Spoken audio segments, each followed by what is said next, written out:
श्रीमद्वाल्मीकि रामायण अरण्य कांड अध्याय 66 लक्ष्मण का श्री राम को समझाना। श्री रामचंद्र जी शोक से संतप्त हो अनाथ की तरह विलाप करने लगे। वे महान मोह से युक्त और अत्यंत दुर्बल हो गए। उनका चित्त स्वस्थ नहीं था। उन्हें इस अवस्था में देखकर सुमित्रा कुमार लक्ष्मण ने 2 घड़ी तक आश्वासन दिया। फिर वे उनका पैर दबाते हुए उन्हें समझाने लगे।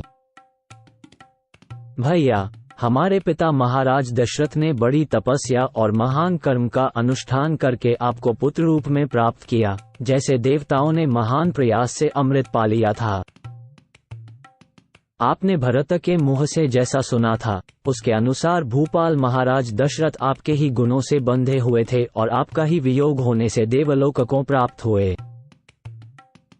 ककुत्स्थ कुलभूषण, यदि अपने ऊपर आए हुए इस दुख को आप ही धैर्यपूर्वक नहीं सहेंगे तो दूसरा कौन साधारण पुरुष, जिसकी शक्ति बहुत थोड़ी है, सह सकेगा? नरश्रेष्ठ, आप धैर्य धारण करें। संसार में किस प्राणी पर आपत्तियां नहीं आती। राजन, आपत्तियां अग्नि की भांति एक क्षण में स्पर्श करती और दूसरे ही क्षण में दूर हो जाती हैं।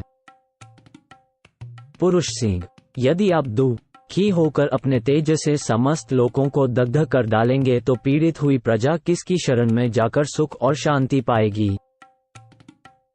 ये लोक का स्वभाव ही है कि यहाँ सब पर दुख शोक आता जाता रहता है। नहुष पुत्र ययाति इंद्र के समान लोक देवेंद्र पद को प्राप्त हुए थे, किंतु वहां भी अन्याय मूलक दुख उनका स्पर्श किए बिना न रहा। हमारे पिता पुरोहित जो महर्षि वशिष्ठ जी हैं, उन्हें एक ही दिन में 100 पुत्र प्राप्त हुए और फिर एक ही दिन वे सब के सब विश्वामित्र के हाथ से मारे गए। कौशलेश्वर, ये जो विश्ववंदिता जगन्माता पृथ्वी है, इसका भी हिलना डुलना देखा जाता है। जो धर्म के प्रवर्तक और संसार के नेत्र हैं, जिनके आधार पर ही सारा जगत टिका हुआ है, वे महाबली सूर्य और चंद्रमा भी राहु के द्वारा ग्रहण को प्राप्त होते हैं। पुरुष प्रवर, बड़े बड़े भूत और देवता भी दैव प्रारब्ध कर्म की अधीनता से मुक्त नहीं हो पाते हैं, फिर समस्त देहधारी प्राणियों के लिए तो कहना ही क्या है।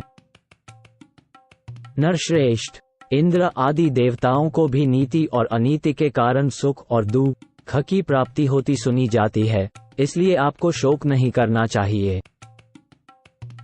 वीर रघुनंदना, विदेह राजकुमारी सीता यदि मर जाए या नष्ट हो जाए तो भी आपको दूसरे गंवार मनुष्यों की तरह शोक चिंता नहीं करनी चाहिए।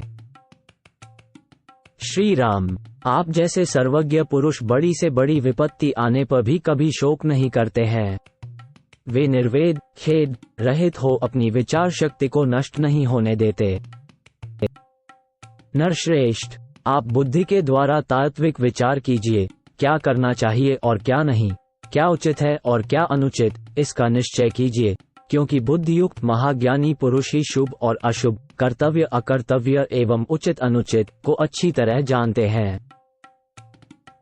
जिनके गुण दोष देखे या जाने नहीं गए हैं तथा जो अध्रुव हैं, फल देकर नष्ट हो जाने वाले हैं, ऐसे कर्मों का शुभाशुभ फल उन्हें आचरण में लाए बिना नहीं प्राप्त होता है। वीर, पहले आप ही अनेक बार इस तरह की बातें कहकर मुझे समझा चुके हैं, आपको कौन सिखा सकता है? साक्षात बृहस्पति भी आपको उपदेश देने की शक्ति नहीं रखते हैं। महाप्राज्ञ, देवताओं के लिए भी आपकी बुद्धि का पता पाना कठिन है। इस समय शोक के कारण आपका ज्ञान सोया खोया सा जान पड़ता है, इसलिए मैं उसे जगा रहा हूँ।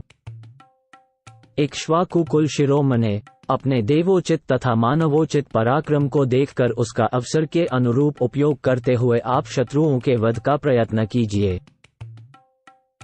पुरुष प्रवर, समस्त संसार का विनाश करने से आपको क्या लाभ होगा? उस पापी शत्रु का पता लगाकर उसी को उखाड़ फेंकने का प्रयत्न करना चाहिए।